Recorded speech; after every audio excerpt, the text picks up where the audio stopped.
S'il y a bien un squatteur de luxe dans nos jardins, c'est bien lui.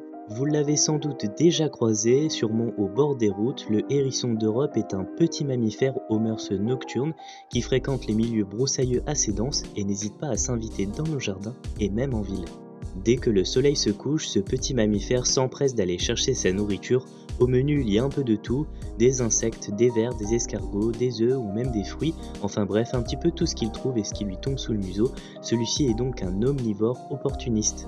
Dès l'automne, le hérisson prépare un bon petit nid douillet à base de feuilles mortes dans un endroit très dense à l'abri de la lumière pour pouvoir hiberner vers le mois de novembre. Ensuite, malheureusement, vous n'êtes pas sans savoir que le hérisson européen est grandement menacé de nos jours. D'ailleurs, son statut UICN vient d'évoluer de préoccupation mineure à quasi menacé. Les populations du hérisson d'Europe diminuent notamment à cause des pesticides, de la fragmentation de son habitat et du trafic routier notamment.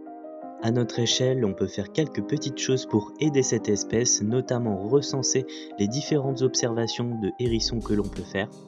Et pour ceux qui ont la chance de posséder un jardin, vous pouvez laisser des petites entrées dans vos clôtures. Il faut à tout prix privilégier les délimitations végétales.